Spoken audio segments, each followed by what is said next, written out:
Have you ever thought to yourself that you need to get a new notebook, but you don't want to buy it? Or maybe you have a lot of scrap paper lying around and you don't want to waste it. So you're like, I should make my own notebook. You probably haven't, but I'm going to show you how to make one anyway.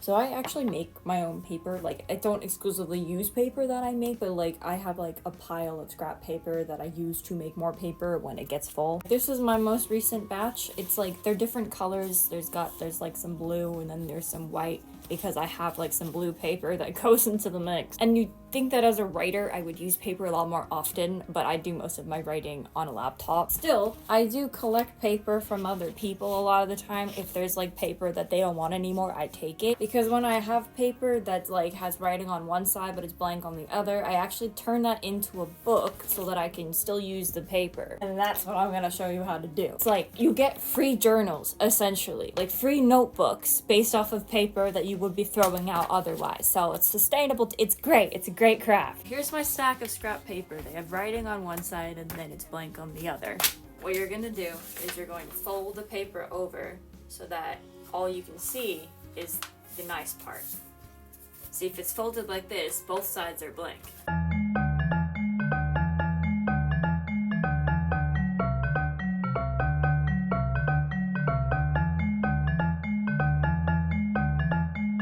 So now you have a stack of folded papers, and typically when you're going to do bookbinding, you're actually going to do more of the sewing along where the folded edges are.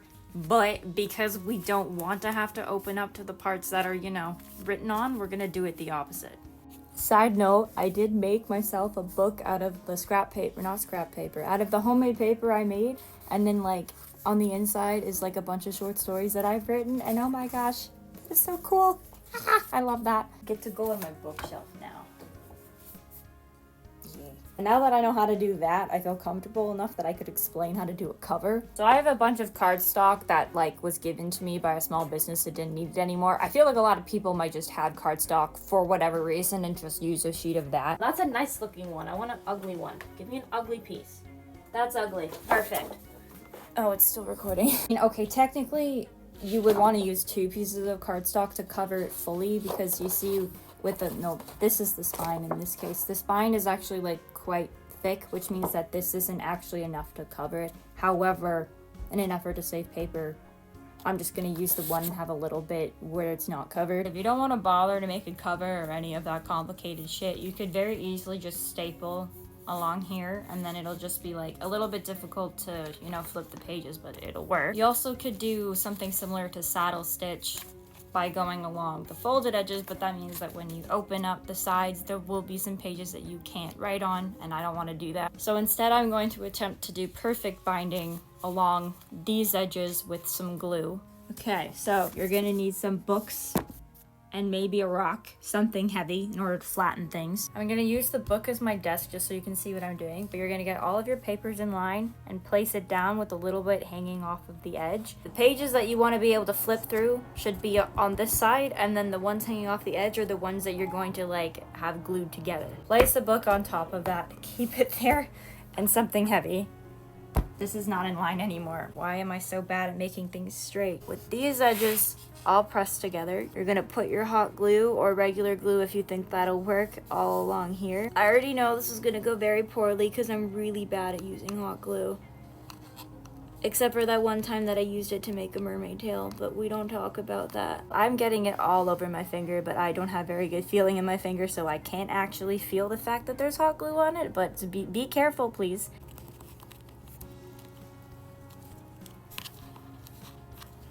So I already fucked it up. So now the spine is like technically glued together. Not very well, but it's together. And now we're going to make the cover for it. You're going to line up your book with your cardstock, and you're going to score along the middle edge just so that you know where you're going to fold. Slowly put it over here. It will be going off the edge of the cardstock. You just need to know how big the spine is. You could just measure the spine and do it like that, but I hate measuring. Okay, I did not do that very well at all. Fold my cardstock, and then fold my cardstock.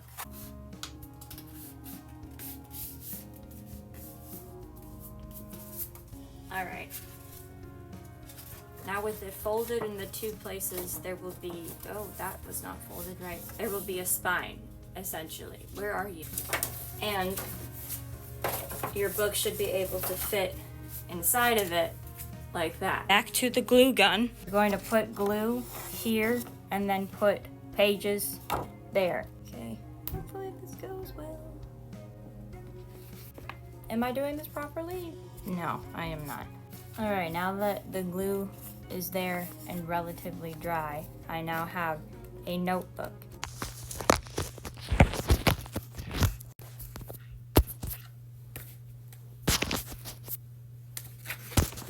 Stop.